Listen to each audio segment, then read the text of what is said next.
Pero muy buenas noches, mis queridos y queridas amigas. Bienvenidos, sexta emisión de Gastro TV. Qué gusto me da saludarlos en este día. ¿Qué le puedo decir? Medio frío, de muchas emociones, pero como siempre cumpliendo con nuestra cita. Recuerde, último miércoles de cada mes, Gastro TV, aquí desde las instalaciones de Adrenalina Radio, que por cierto, pues agradezco muchísimo todas las gentiles atenciones y la facilidad de cumplir con este fabuloso compromiso como lo hacemos cada último miércoles del mes. Hoy 27 de junio, 8 de la noche con 2 minutos, estamos transmitiendo completamente en vivo, pues para todo el resto del país y también para fuera de sus fronteras. Bienvenidos. Hoy tenemos un programa muy bonito porque vamos a estar platicando de un tema que me parece muy relevante. Vamos a estar platicando sobre la diarrea aguda, cómo se trata, cómo se presenta, cuál es la incidencia que tenemos, y ya les presentaré a los dos invitadazos que como cada último miércoles tenemos aquí en Gastro TV. De nueva cuenta, muchísimas gracias a toda la producción y a todo el equipo que hace posible la transmisión de este programa, pero por supuesto, muchas gracias a usted, que se toma, mi querido amigo, mi querida amiga, se toma el tiempo de participar con nosotros, porque recuerde que este programa lo hacemos por ustedes, para ustedes, pero sobre todo con ustedes. Así es que nuestras líneas de contacto ya están abiertas para que usted pues se comunique con nosotros, nos platique todo lo que quiera y sobre todo le pregunte a nuestros expertos todo sobre el tema que nos convoca el día de hoy. Mire, quiero decirle que Mayoli, México, que por supuesto agradecemos muchísimo todo su apoyo, pues ha estado apoyando la investigación de la gastroenterología internacional, como usted sabe, tanto en nuestro país y fuera de él. Y ahora en mayo pasado, exactamente del 18 al 21 de mayo, se llevó a cabo en la ciudad de Washington, en los Estados Unidos de Norteamérica, la Semana de Enfermedades Digestivas, conocido por sus siglas en inglés como el DDW en su versión 2018. Un evento internacional que obviamente pues se centró básicamente en cómo atender a un paciente que padece síndrome de intestino irritable. Obviamente cómo mejorar esa calidad de vida, de lo cual pues ya hemos dado cuenta en versiones anteriores de Gastro TV. Así es que pues sin duda Mayoli y México, comprometidos con la investigación, pues se dio cita en este importantísimo evento. Les recuerdo, hoy tenemos una dirección electrónica a disposición de todos ustedes que es gastro.org.mx, en donde usted, si le interesa, podrá encontrar todos los próximos eventos y noticias relevantes de la gastroenterología en México. Les recordamos también que sean tan amables de darle me gusta a la página pues de nuestros fans de Mayoli México y por supuesto de este maravilloso producto bajo esta etiqueta de Mayoli que es Probiolog. Así es que apóyenos, inviten a todos sus colaboradores, a sus amigos, a sus contactos, pues para que se sumen a esta gran familia ya que es Gastro TV, ya en su sexta versión. Fíjense, llevamos medio año ya trabajando y, por supuesto, pues compartiendo con todos ustedes todo este conocimiento, toda esta información. Obviamente, la importancia del cuidado de nuestra salud gastrointestinal, prioridad para Mayoli México, y por supuesto la importancia también de incorporar los probióticos que también hemos estado platicando, compartiendo con ustedes, y sobre todo en nuestros hábitos de alimentación, pues obviamente no deben de faltar. Así es que hagamos de todos nosotros un hábito saludable. Así es que yo me voy a una primera pausa antes de presentarle a nuestros invitados que me acompañarán el día de hoy. No sé si producción me indica, tenemos un primer material preparado. Ok, entonces redes sociales de Mayoli México, ya están abiertas los canales de comunicación y también recuerde que estamos transmitiendo completamente en vivo a través de YouTube y por supuesto de Facebook Live, a través de la página de Mayoli. Fíjese que vamos a empezar con un material que tenemos preparado para todos ustedes que versa sobre la diarrea crónica. Vamos a estar platicando de estos padecimientos, pero sobre todo me parece que este material es relevante que ustedes lo tengan a manera de introducción. Así es que yo soy Carlos Esquivel Acroa, con el gusto de saludarlos como cada último miércoles de mes. Vamos a ver este material y regresamos rapidito aquí a Gastro TV y les presento ya a nuestros invitados. Vamos para allá, producción, regresamos, no se vaya.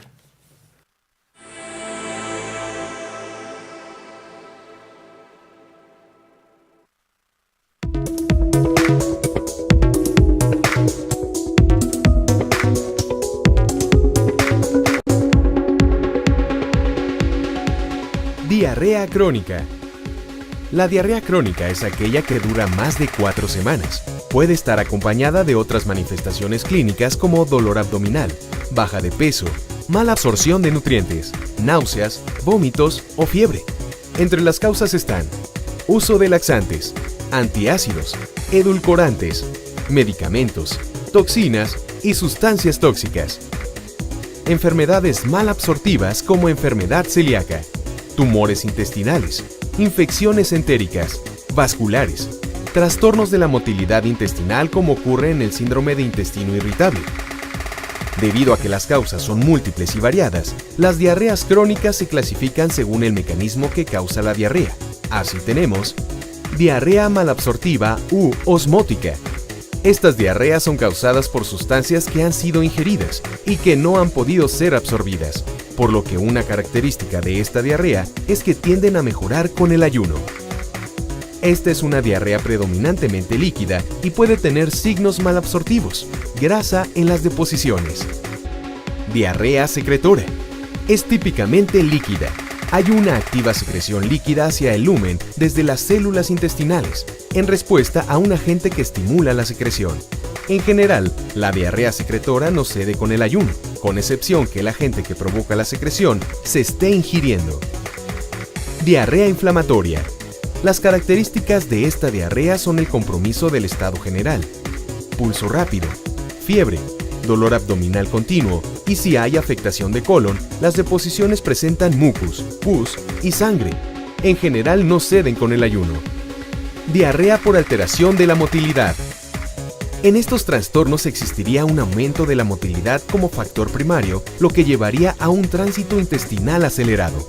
Siempre que se tenga una diarrea crónica, se debe consultar al médico con el fin de estudiar y diagnosticar la causa de la diarrea, para así poder tratar específicamente a esta.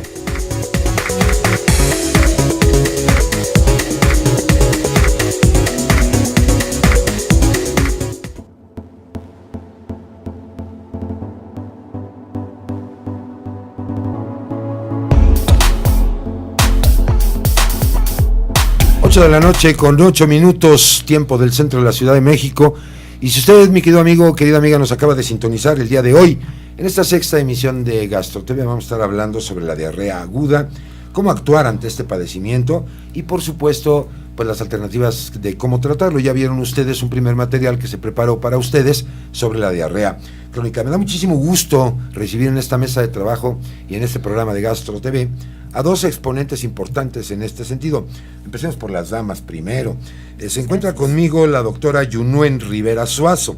Fíjese que ella es médica con especialidad en pediatría y gastroenterología, obviamente pediátrica, del Hospital Infantil de México Federico Gómez. También ella pues da consulta en el Hospital Infantil Privado. Todos sus datos de contacto van a estar apareciendo en su pantalla para que si después de este programa usted se queda con alguna inquietud o incluso necesita visitarlos, pues de ahí pueda tener usted la información. Yunuen, bienvenida. Muchísimas gracias por tomarte el tiempo de venir a platicar con nosotros. No, al contrario, agradezco mucho la invitación. Un gusto. Y por supuesto, un buen amigo también de nosotros, de este programa de Gastro TV, está conmigo esta noche el doctor Rodrigo Vázquez Frías. Él es médico gastroenterólogo y especialista en nutrición pediátrica, doctor en ciencias médicas y también colabora en el Hospital Infantil de México Federico Gómez, imparte consulta en el Hospital Sedna de esta ciudad. Rodrigo, qué gusto volverte a ver, saludarte después de aquel congreso del 12º Congreso Pediatría Masterclass. Muchísimas gracias, el gusto es mío y gracias por la oportunidad. Al contrario, de estar aquí platicando de un tema tan importante. Yo creo que sí. Y bueno, pues vamos a comenzar. Les recuerdo que nuestras líneas de contacto ya están abiertas. A partir de este momento ya pueden enviarnos todas sus preguntas, sus sugerencias, sus comentarios en las redes sociales de Mayoli México. De nueva cuenta, muchas gracias por el apoyo para la realización de este programa, también Adrenalina Radio. Y aprovecho, si ustedes me lo permiten, para empezar a saludar a la gente que ya está llegando. Está con nosotros Graciela Hernández Montán, espero haber pronunciado correctamente su apellido, Salvador Arredondo, Marisol Solís, Alejandra Gallegos, también está Centrilla Crisoles, discúlpeme si lo dije mal, y obviamente Lucía Ojeda, muchas gracias. Y pues a todas las personas que se siguen conectando, sumando a este esfuerzo, pues evidentemente estaremos saludándolos. Y les recuerdo, ya pueden comunicarse, platicar con nosotros, sobre todo aquello del tema. Bueno, pues vamos, si les parece bien, al tema que nos ocupa esta noche. Diarrea aguda, y me gustaría también empezar un poquito por la cápsula introductoria versus diarrea crónica. Cualquiera de los dos que me quiera decir cuál es la diferencia entre una y otra, y ahorita seguimos profundizando en el tema. Empiezo contigo, Yunuen, o contigo, Rodrigo, ustedes me dicen. Yunuen, adelante, el micrófono es tuyo. Muy bien. Estrictamente, la diarrea aguda, de acuerdo a la definición de la Organización Mundial de la Salud, es aquel evento donde existe un incremento en el número de las evacuaciones con la disminución en la consistencia de estas. Sin embargo, en una diarrea aguda vamos a hablar que no va a durar más allá de 14 días. Perdóname que te interrumpa, te acercas un poquito más a tu micrófono, a ver, yo te acomodo la silla. Eso es, porque si no ponemos a sufrir a la gente de producción. Y no nos escucha. Ahora sí, ahí la tenemos, correcto, ¿no? Mencionaba que una diarrea aguda va a tener una duración menor a 2 semanas. Ya cuando tiene más de 2 semanas, ya estaríamos hablando de una diarrea crónica. En medio de ellas podemos encontrar una diarrea que se llama persistente, donde tenemos que es un evento que empezó como una diarrea aguda, que en la mayoría de las ocasiones es de origen infeccioso y que se va a prolongar, pero no va a cumplir con la definición de una diarrea crónica. Ok, entonces ahí está la diferencia. Vamos a los datos duros. ¿Cómo andamos en México con respecto a la presentación de este problema? ¿Tenemos estadísticas al respecto? Sí hay estadísticas. No tenemos, la verdad es que no tenemos todos los datos tan fiables, porque todo se maneja a través de la forma en cómo se tendría que ir reportando cada uno de los casos. Los médicos tendríamos que estarlo haciendo y es una cosa que normalmente no se da.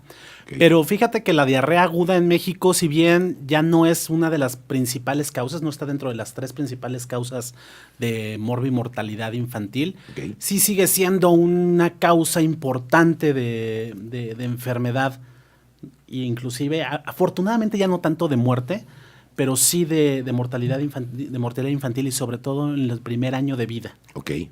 Y bueno, no me imagino, hay datos de hace muchos años en nuestro país, sí estaba posicionada. Era muy alto. Altísimo en la Era muy incidencia, alto. ¿no? Sí. Ok, entrémosle un poquito en el sentido de los signos clínicos. Creo que todos entendemos cuando oímos la palabra diarrea, pero para poderla ubicar en el tema que nos convoca hoy, de si es aguda o es crónica, ¿cuáles serían los signos que como papás o familiares tenemos que tener en mente para detectarla? Uno de los principales datos, principalmente en los niños, algo que debemos de vigilar es que no se nos deshidraten. ¿Cómo lo vamos a notar o cómo le vamos a hacer saber al papá sobre estos datos de alarma que deben de vigilar? Cuando el niño empieza con el incremento en las evacuaciones, vamos a notar que puede empezar a llorar y no tienen lágrimas, vemos la piel muy turgente, la boca se observa seca, incluso la saliva se ve filante. En el caso de los lactantes, sobre todo menores de 12 meses, podemos tocar la fontanela y esta se percibe hundida. Entonces ya cuando notamos estos datos o que el niño ya no empieza a hacer pipí, son datos muy importantes que nos indican que el niño se está deshidratando. Hay un cuadro de deshidratación. Exacto, e incluso los niños empiezan a respirar un poquito más rápido, ya cuando hablamos de un grado de deshidratación mayor. Aparte de respirar rápido, los podemos notar un poquito somnolientos, un poquito letárgicos. En ese momento es cuando uno ya debe de saber y debe de Dos preguntitas así muy fáciles, sobre todo para nuestra audiencia que no es médico: saliva filante y letárgicos. ¿Qué es eso para la gente que no tiene esa formación médica? Que ya la mucosa se observa seca, prácticamente sin saliva. Se percibe muy seca. Y letárgico es un niño que al estarle estimulando, estarle hablando, ya no nos responde. Que ya no está responsivo. No estar respondiendo a estímulos, a los estímulos externos. Exactamente, y acuérdese que, amigo mío, que el estado mental en un paciente es muy importante y sobre todo bajo estas causas. ¿Cómo podremos determinar la causa directa? Porque me imagino que es multicausa, ¿no? Para el cuadro, Rodrigo. Mira, la verdad es que la principal causa en el mundo de diarrea aguda en la etapa pediátrica siguen siendo las infecciones. Dentro de las infecciones pueden ser causadas por virus, ¿no? Estos pequeños microorganismos pueden ser causadas por bacterias. e inclusive hasta por parásitos. Parásitos. México sigue siendo un país en el cual la diarrea aguda sigue siendo una buena proporción, siguen siendo causada por parásitos. Pero la principal son los virus. Ok. Es la principal causa. Ok. Y dentro de estos ciertos virus como el rotavirus, ¿no? Ok. Que creo que todo el mundo lo ha oído porque forma parte de el esquema de vacunación que afortunadamente tenemos en México para prevenir casos graves de infección por rotavirus. O sea, muchos casos de rotavirus se ven prevenidos gracias a la vacunación, pero a pesar de esto siguen siendo los virus, ya sea rotavirus o algún otro que se llama norovirus, pero en realidad son virus la principal causa. Y que para esto es muy importante de que recordar que para los virus no hay tratamiento. Exacto. Los antibióticos no sirven. Pero Exacto. platicaremos al ratito cuando hablemos Vamos a entrarle en tratamiento. esto y qué bueno que lo mencionas, porque me gustaría compartir con ustedes pues el material que tenemos para entrarle ya de lleno a la cuestión de los tratamientos. Y es precisamente, vamos a platicar de un medicamento novedoso, una molécula novedosa que es la diosmectita. No, quiero ponerlo sobre la mesa para que nuestra audiencia empiece a versarse en esto de los tratamientos y ahorita le entramos porque son un dolor de cabeza los virus, Sí. ¿no? Y sobre todo para los médicos y bueno, para los papás. Yo me acuerdo cuando ese rotavirus todavía no estaba en la cartilla nacional de vacunación.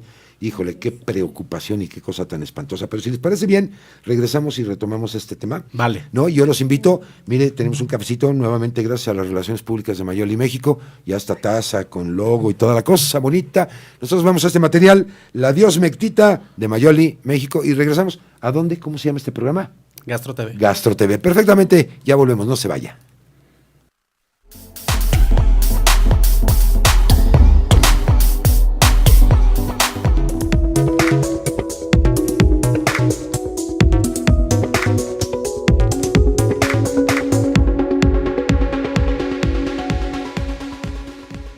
Mayoli México presenta un tratamiento para la diarrea en adultos, niños e infantes aunado al tratamiento de rehidratación oral.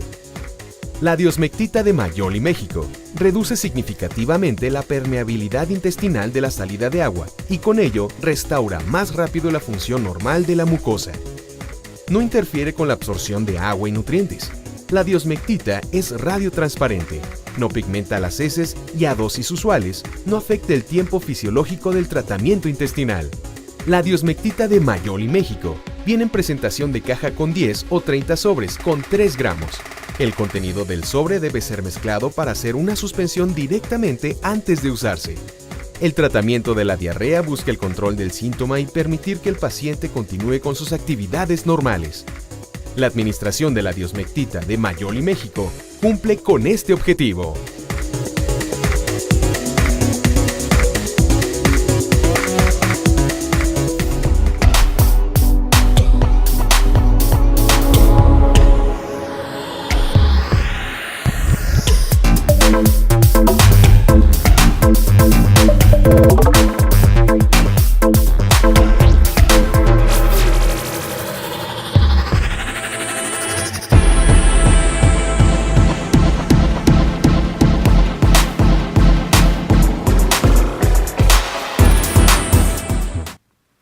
Bueno, pues ya estamos de regreso aquí a Gastro TV y acabamos de ver un material sobre pues esta molécula de diosmectita. ¿Por qué no me amplían un poco más el tema? Porque estamos hablando que las principales causas de estas diarreas pues son de origen viral y contra eso, mis queridos doctores, no tenemos mucha herramienta, ¿no?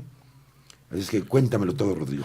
Mira, el tratamiento de la diarrea aguda es, sobre todo, va enfocado a prevenir o tratar la deshidratación y a prevenir o tratar la desnutrición. Esa es la parte fundamental del tratamiento. Y para esto, o sea, el pilar es las soluciones de rehidratación oral, lo que nosotros en México conocimos como el Vida Suero Oral. El suero ¿no? oral, ¿Se acuerdan del sí. niñito ese que tenía? Sí. Ese es el tratamiento estándar para el manejo de la diarrea aguda. Es la estrategia médica que más vidas ha salvado. Ok. O sea, muy por arriba de todos los tratamientos de antibióticos, de quimioterapias y todas estas cosas, lo que más ha salvado vidas en la historia de la humanidad son las soluciones de rehidratación oral. De tal forma que ese es el tratamiento estándar y va a ser muy difícil que llegue algo más a cambiarlo. Ok. Sin embargo, estas soluciones de rehidratación oral no modifican la duración de la diarrea. Ok. ¿Me explico? Sí, claro. Entonces, hay ciertos intentos que se han hecho para ver si hay algo que puede disminuir la duración de la diarrea. Claro. Y dentro de estos hay moléculas, o sea, hay medicamentos que han apostado a esto y que han mostrado eficacia.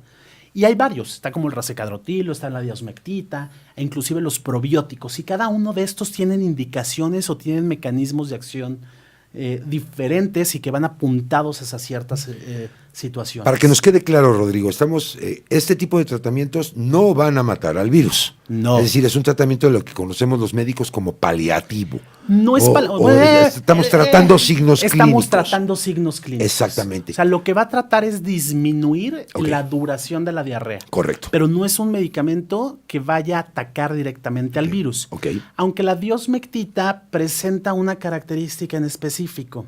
La diosmectita es una arcilla, para que entendiéramos como si fuera un tipo de tierra, pero una tierra curativa, en la cual forma una especie de, como si fueran hojuelas de estas, Capas. ya saben, como estas capitas, muchas se van pegando, y tienen la capacidad de adsorción, Ok. con D. Con D. Adsorción. Y entonces se pueden pegar virus, toxinas, inclusive algunas bacterias, se logran pegar a estas, Capas, digamos. capas, Ujú. y entonces ya no sigue ejerciendo ese efecto negativo. Ok. Perdóname la comparación como de estos papeles de pegamento para los insectos. Ándale, básicamente como si el fuera principio, más o menos Claro. así es como, Ok. como actúa. Me llamó mucho la atención porque en la literatura mencionan que la diosmectita es un tipo apósito, ¿no? Un recubrimiento, como tú Forma bien un dices, recubrimiento, o sea, se toma porque se diluye en agua, entonces se lo Claro. toman y forma una especie de recubrimiento sobre la mucosa interna del tubo digestivo, Sí, claro. que está dañado por el proceso infeccioso, seguro. pero logra este recubrimiento evitar pérdida de agua, que es una de las cosas que sucede con la Claro, diarrea, claro. y al tener este efecto de adsorción, puede llegar a inactivar ciertas toxinas y ciertos virus. Perfecto. Ahora, Yunuen, como nos decía Rodrigo, con estas soluciones de rehidratación oral, podríamos recomendarle a nuestra audiencia que antes de recibir la asistencia médica empezara a implementar esto. Y vamos a suponer que en casa no tenemos nada del famoso suero, vida oral y todo esto. ¿Se puede preparar? Es decir, ¿alguien puede utilizar así como la rutina o cuál sería la recomendación médica? Sí lo podemos preparar en casa. Podríamos utilizar con agua, con limón y con sal. Sin embargo, en ocasiones podría no quedar como en las cantidades exactas No, claro. y obtener el beneficio que nosotros estamos buscando. Dame más o menos la receta general, cuántas cucharaditas de qué cosa, como para prepararlo vía Las casera. cucharaditas. No, lo que Sí. pasa es que Sí, venga, idealmente se tendría que preparar en un litro de agua con Litro una de agua. cucharada, con cucharadas de azúcar y de sal, con un poco de limón. Sin embargo, verdaderamente el mensaje que debe de quedar es no utilizar ese tipo de soluciones porque puede retrasar diagnósticos adecuados y lo mejor es prevenir, obviamente todas las medidas higiénicas para que no dé diarrea, pero sobre todo tener en casa estos sobrecitos de vida suero oral para que en dado caso que se llegue a presentar un evento, en ese momento prepararlo. Precisamente por eso la pregunta, porque resulta cotidiano decir 2 cucharaditas de azúcar. No, una de es sal, algo que medio no se limón. debe de hacer. Ahí está la recomendación. Entonces, no lo haga, mejor busque a su médico y de preferencia tenga usted en casa pues alguno de estos sobres ya científicamente preparados para en dado caso poderlos utilizar. Y en el centro de salud tienen bastante de estos sobrecitos, entonces es perfecto. una manera muy accesible de conseguirlos. Perfecto. En tanto buscan la atención médica necesaria, mamá puede empezar a preparar el sobrecito y como bien lo manifestó el doctor Vázquez, empezar con la rehidratación oral, que la finalidad es prevenir la deshidratación. ¿No? Pero lo que sí no hay que hacer es eso que a veces ya tenemos como receta abuelita de, utilizar refresco de manzana diluido con agua mineral. No, son bebidas. Obviamente siempre va a ser mejor dar algo que nada. Pero lo que se ha visto es que cuando se implementan este tipo de acciones, Sí. la gente pensando que está tratando, retrasa una evaluación médica y Ok. retrasa una intervención efectiva. Correcto. Entonces, si yo estoy viendo que el niño tiene, o que un niño cualquiera, empieza con evacuaciones disminuidas de consistencia, La recomendación actualmente en las guías internacionales es empezar con una solución de rehidratación oral que yo ya tengo disponible en casa. Correcto.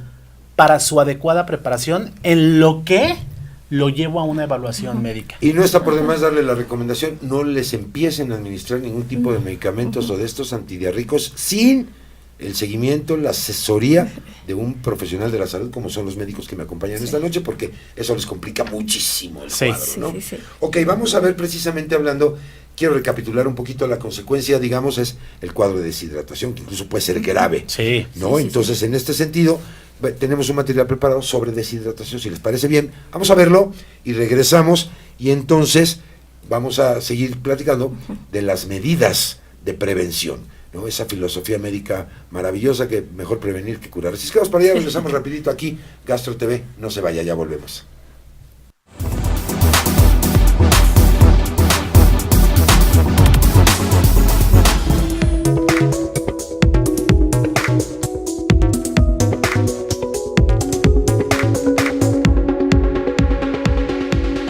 Deshidratación. La deshidratación ocurre cuando usas o pierdes más líquido del que ingieres y tu cuerpo no tiene suficiente agua y otros fluidos para llevar a cabo sus funciones normales. Las causas más frecuentes de deshidratación en niños son la diarrea y los vómitos intensos. Los adultos mayores naturalmente tienen un volumen menor de agua en sus cuerpos y pueden tener enfermedades o tomar medicamentos que aumentan el riesgo de deshidratación. No siempre existe un indicador temprano confiable de la necesidad de agua del organismo. Por eso es importante aumentar la ingesta de agua cuando hace calor o estás enfermo. Los signos y síntomas de deshidratación también pueden variar según la edad. Lactantes o niños pequeños. 1. Boca y lengua secas. 2. Llanto sin lágrimas. 3. No mojar los pañales durante 3 horas. 4. Ojos y mejillas hundidos. 5. Zona blanda en la parte superior de la cabeza, fontanela, hundida. Adultos. 1. Sed excesiva. 2. Micción menos frecuente. 3. Orina de color oscuro. 4. Fatiga. 5. Mareos. 6. Confusión. La deshidratación puede derivar en complicaciones graves, como las siguientes: problemas renales y urinarios. Episodios prolongados de deshidratación pueden causar infecciones urinarias, cálculos renales e, incluso, insuficiencia renal. Convulsiones. Los electrolitos, como el potasio y el sodio, ayudan a elevar las señales eléctricas de una célula a la otra. Si tus electrolitos están desbalanceados, la señal eléctrica normal puede mezclarse, lo que puede producir contracciones musculares involuntarias y a veces pérdida de conciencia. Choque hipovolémico. Esta es una de las complicaciones más graves de la deshidratación y puede poner en riesgo tu vida. Ocurre cuando un volumen bajo de sangre provoca una disminución en la presión arterial y en la cantidad de oxígeno en tu cuerpo. Para prevenir la deshidratación, bebe mucho líquido y consume alimentos ricos en agua, como frutas y vegetales. Debes beber más agua en tiempos calurosos o húmedos para ayudar a reducir la temperatura corporal y a reemplazar lo que pierdes con la sudoración. Es posible que también necesites más agua en tiempos fríos para combatir la pérdida de humedad del aire seco, especialmente a grandes alturas.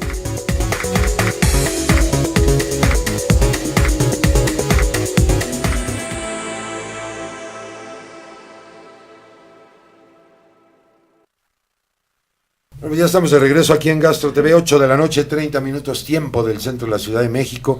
Y oigan, qué gusto de toda la cantidad de personas que ya se están haciendo presentes, que nos acompañan el día de hoy, 27 de junio, en esta emisión de Gastro TV. Saludo con muchísimo gusto a Fer de Mayoli, que está en Toluca. Díganle hola, chicos. Hola, Fer. Hola, Fer. También está Martín Parra, está en Puebla. Y por supuesto 22 espectadores más. Y ya puse a sufrir a producción, porque imagínense en el tiempito que tenemos de corte, poner el listado de todos. Entonces no queremos omitir a nadie. Para todos un cariñoso saludo, un abrazo fuerte.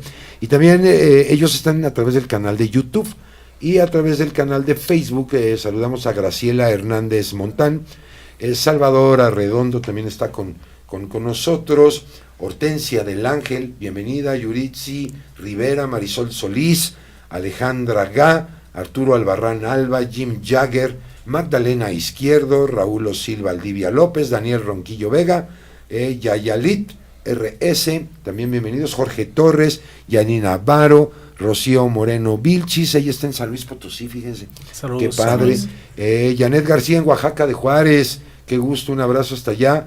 Y también a Jerónima Escobar, LSB, nos dice aquí, Miguel Magdaleno. Y bueno, muchísimos otros, no queremos omitir a nadie. Muchísimas gracias por estar con nosotros, bienvenidos. Para los que se acaban de conectar, estamos platicando sobre la diarrea aguda. Y bueno, ya escuchamos un material, vimos también un material de, pues precisamente, de deshidratación y pues prevención. Me parece fundamental lo que ustedes han comentado, esta hidratación, porque puede ser una situación grave. Tenemos varios tipos de deshidratación en el sentido de su severidad, ¿no? Platíquenmelo todo. ¿Cómo la prevenimos? Esto va en relación, existen algunos tipos de escala para valorar el grado de deshidratación y también acompañado de los signos y síntomas que mencioné a un inicio.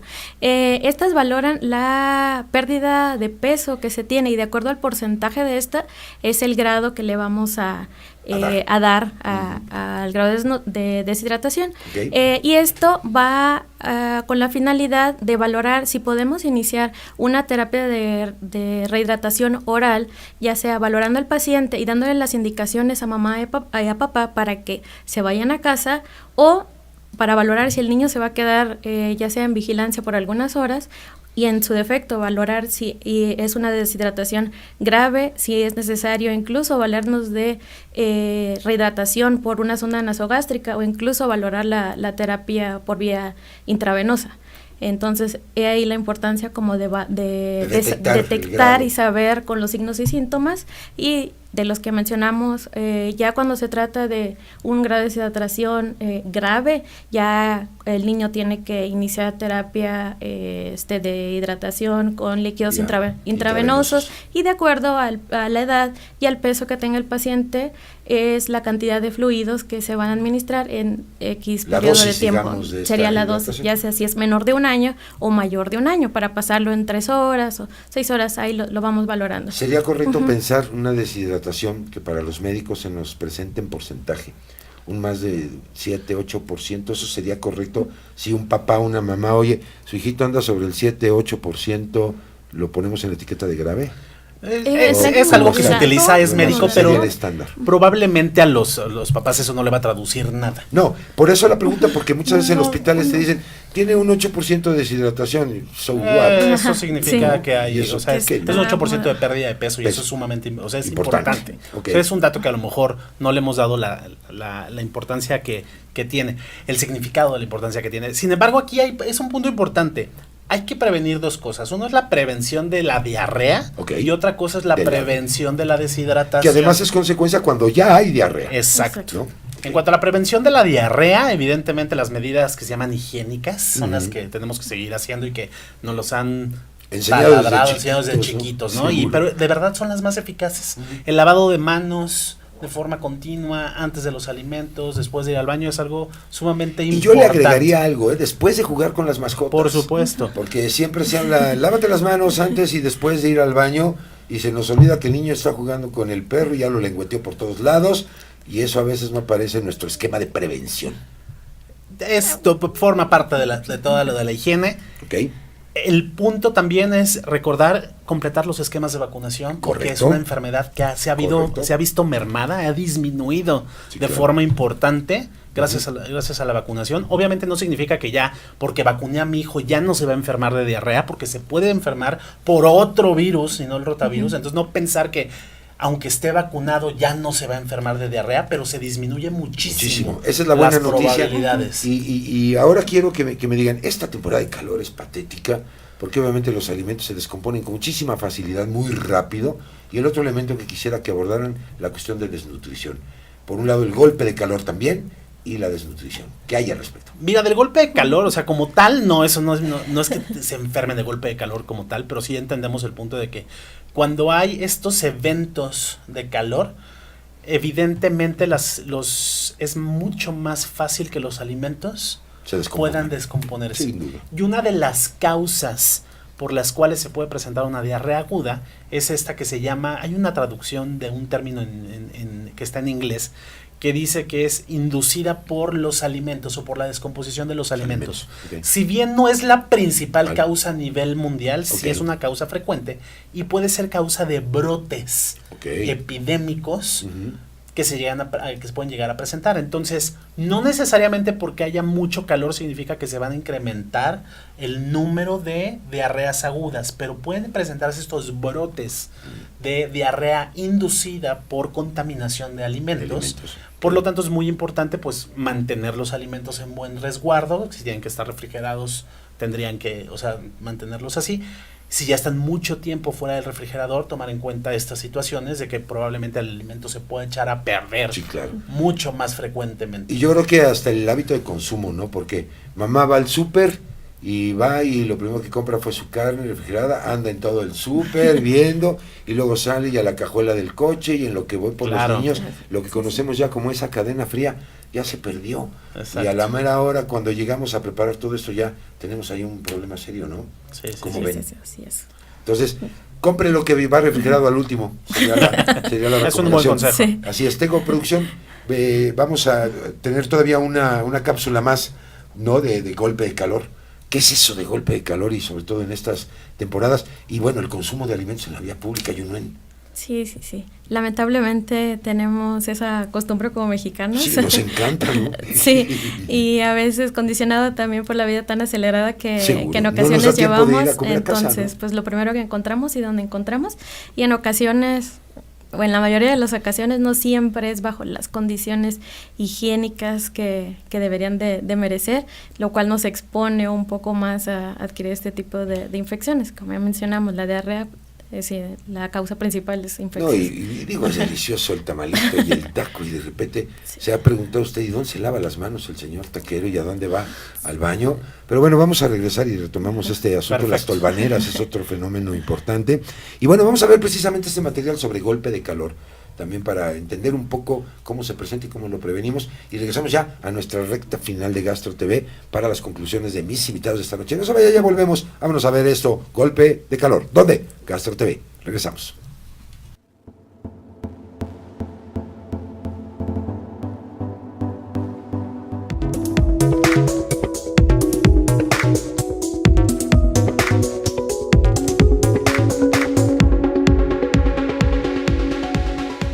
El golpe de calor es un trastorno ocasionado por el exceso de calor en el cuerpo, generalmente como consecuencia de la exposición prolongada a altas temperaturas o del esfuerzo físico en altas temperaturas. El golpe de calor puede ocurrir si la temperatura del cuerpo alcanza los 104 grados Fahrenheit, 40 grados centígrados o más.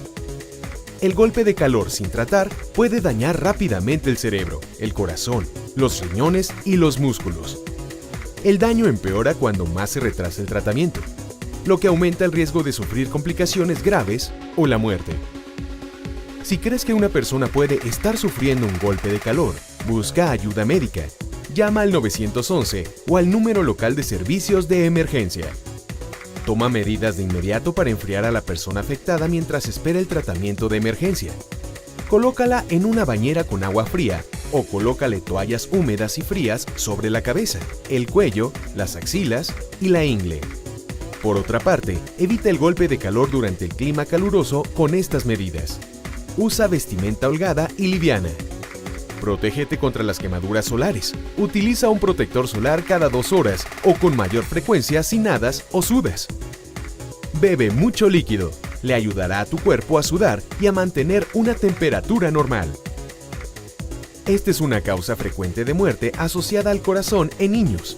Cuando estacionas al sol, la temperatura en el automóvil puede elevarse 20 grados Fahrenheit, más de 6.7 grados centígrados en 10 minutos. Evita el calor y actúa rápidamente si observas síntomas de exceso de calor.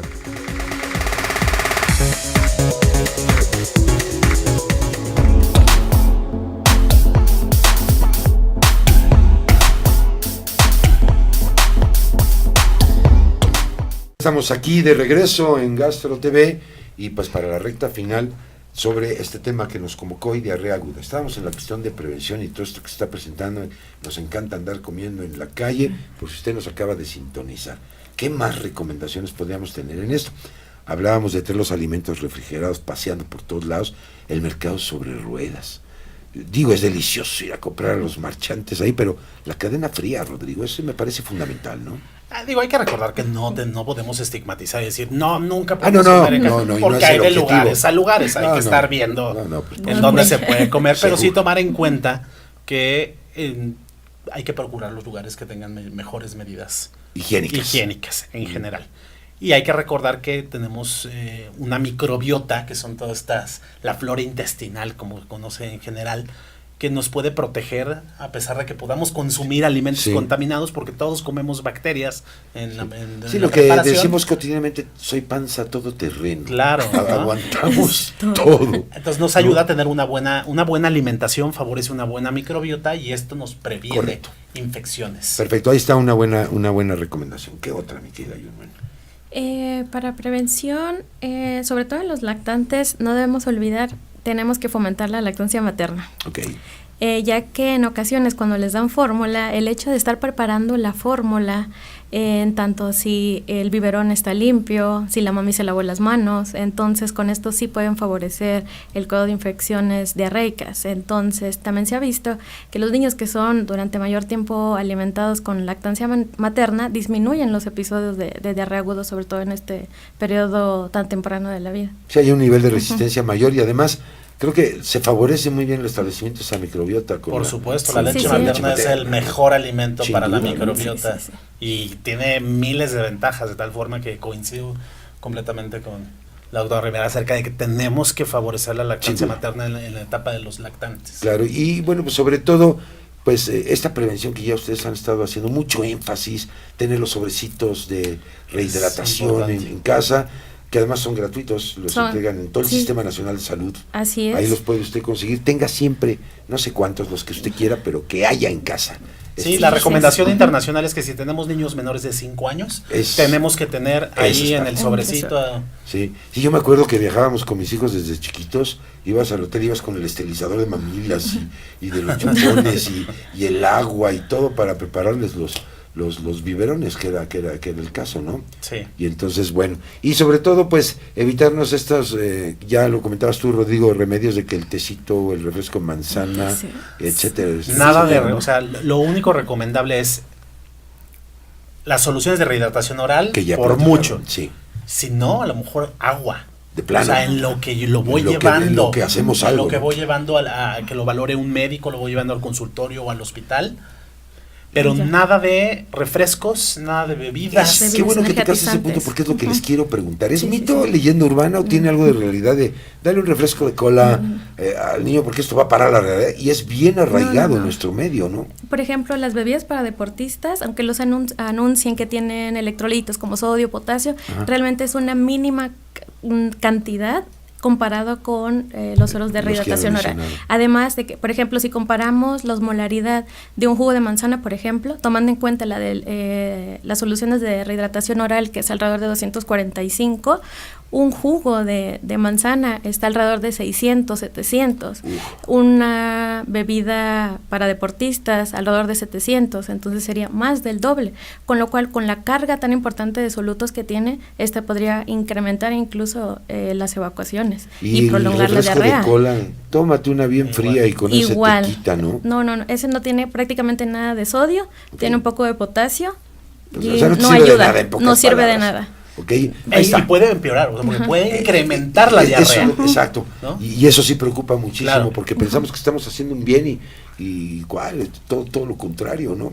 Y luego el problema es eso, porque es que las soluciones de rehidratación oral no se las toma.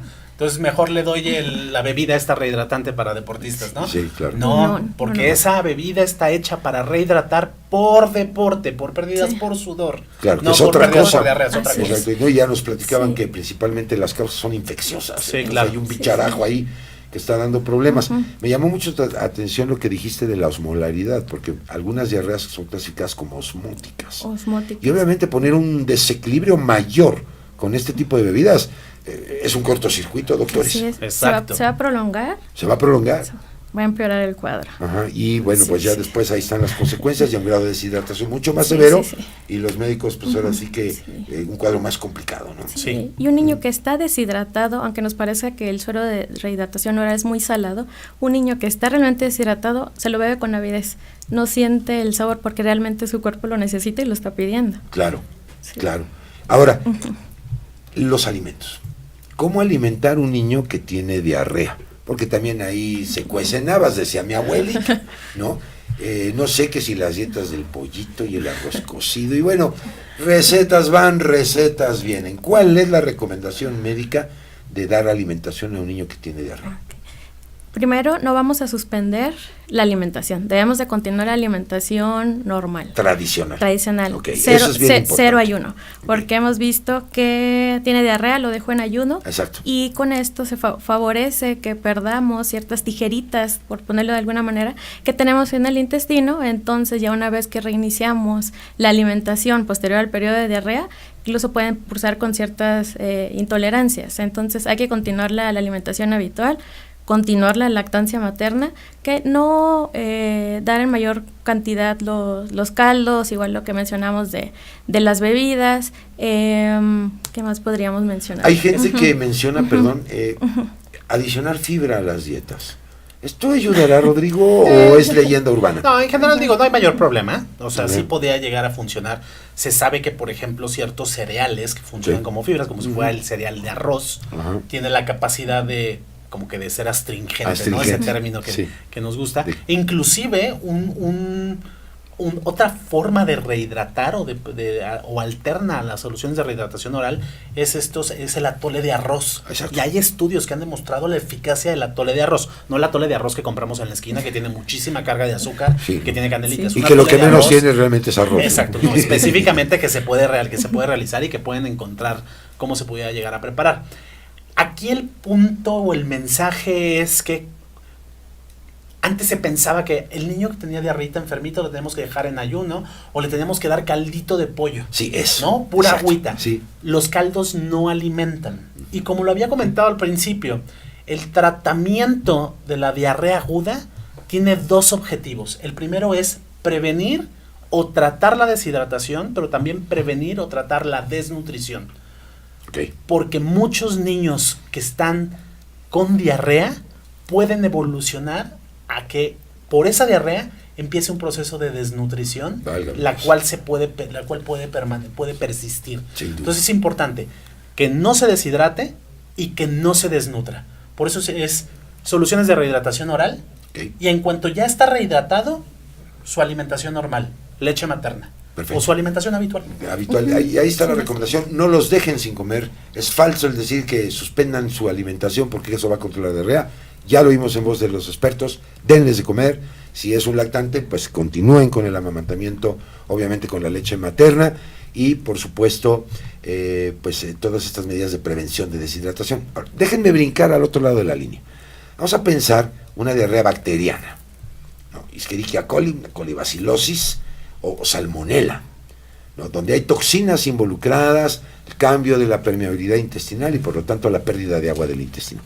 ¿Qué hacer en estos casos? Es decir, las mismas recomendaciones de la rehidratación oral o hay algo adicional. Por supuesto la asesoría médica, pero en términos generales.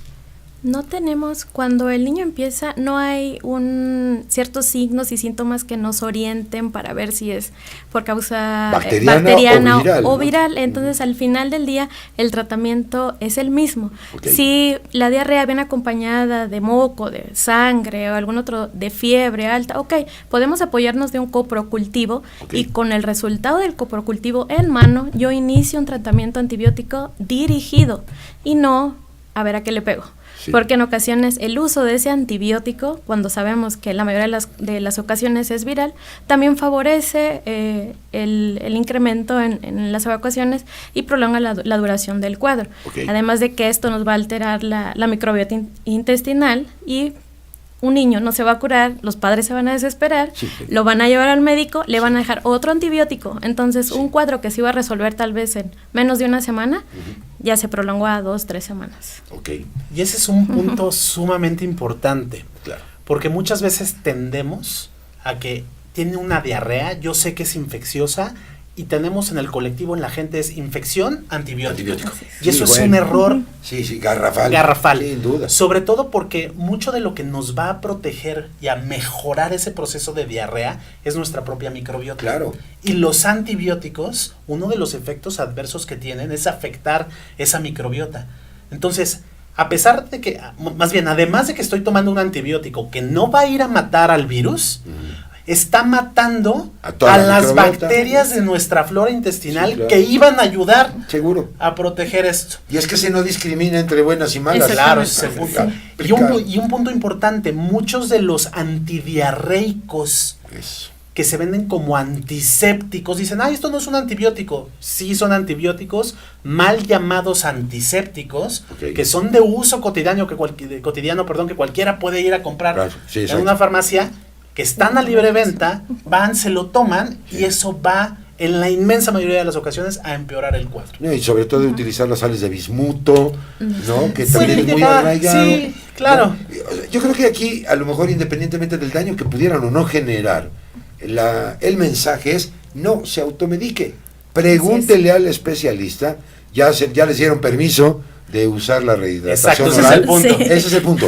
Eso es lo que usted tiene autorizado para darle a su chiquito en caso de un cuadro de diarrea, y córrale al médico. Exacto. No ande usted prescribiendo y sobre todo administrando medicamentos, porque las casas, los baños son auténticas boticas. Exacto. Hay de todo, y a mí mi abuelita me dijo, y entonces el antibiótico tal, luego resistencia bacteriana, y ustedes a temblar porque son los médicos tratantes. Ese es el problema.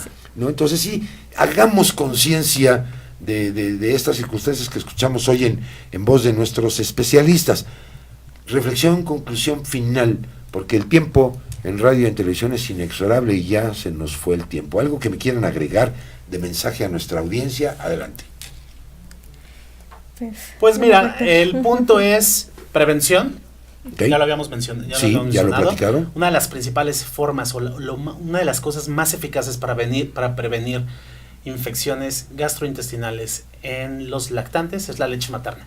Entonces, coincido con ese punto con la doctora Yunen, leche materna y esquema de vacunación y estar al pendiente. En cuanto un niño empiece con diarrea, yo ya tengo mis soluciones de rehidratación oral ahí preparadas. Ahí está la instrucción. Para empezárselo a dar y llevarlo a valoración con un médico. Sin duda, y evítense de esos remedios y nada de que mi comadre me dijo, nada.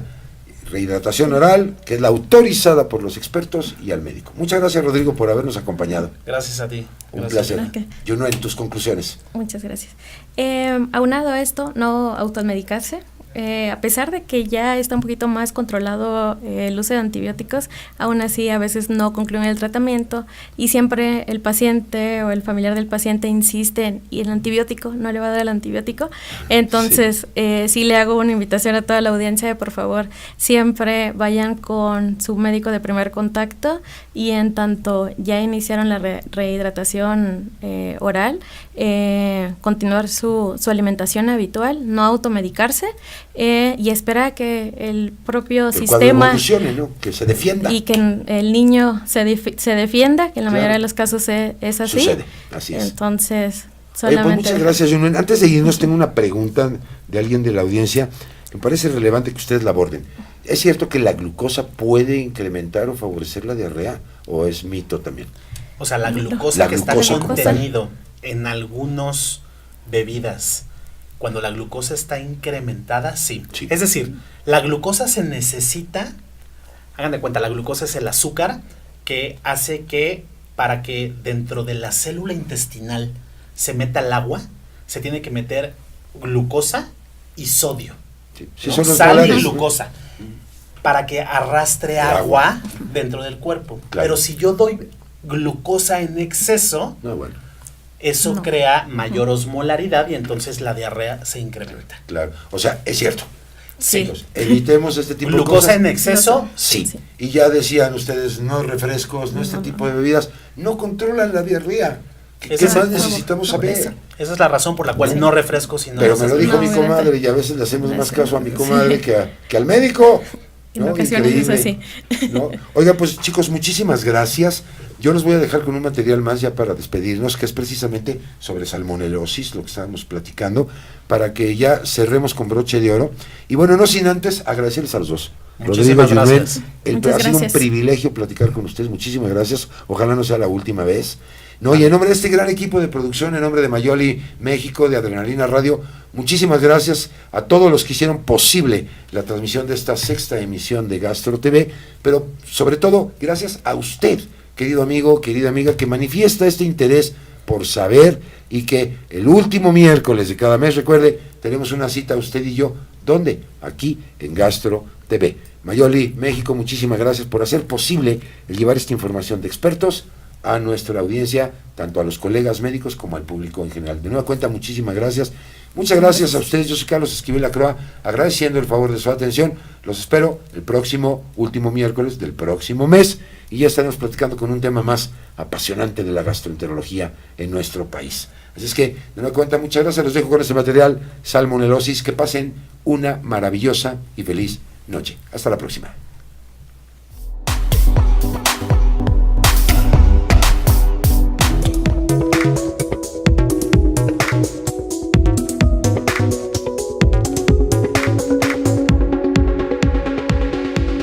Salmonela. La salmonelosis es una de las intoxicaciones alimentarias más relacionadas con los meses de verano, producidas por el género bacteriano Salmonella, perteneciente a la familia Enterobacteriaceae, que está presente de forma habitual en los intestinos de los seres humanos y de muchos animales. Su aparición está relacionada con la higiene, o falta de ella, con la que se tratan los alimentos, pero también se ve favorecida por el calor. Existen dos tipos de salmonela, Salmonella entérica y Salmonella bongori. La primera es la más peligrosa para el ser humano. Sin embargo, si no prolifera en exceso y su anfitrión cuenta con un sistema inmune sano, no suele ser un problema.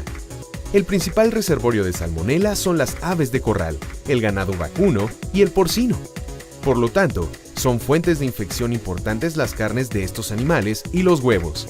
También puede contraerse salmonelosis a través del contacto con otra persona que tenga la bacteria en sus manos. La contaminación de alimentos para el consumo humano se debe a deficiencias higiénico-sanitarias y de conservación, y puede darse durante la fase de la producción animal o durante la realización de los procesos culinarios. La salmonela se multiplica con rapidez en condiciones similares a las del interior del cuerpo humano. Los síntomas de la salmonelosis no aparecen inmediatamente. El periodo de incubación suele ser de 12 a 36 horas. Los síntomas suelen ser vómitos, náuseas, diarrea, fiebre y dolores abdominales. La mayoría de las personas solamente necesitan líquidos para recuperarse en menos de una semana. Las infecciones graves pueden requerir cuidado médico, incluida la administración de líquidos por vía intravenosa y, en algunos casos, antibióticos.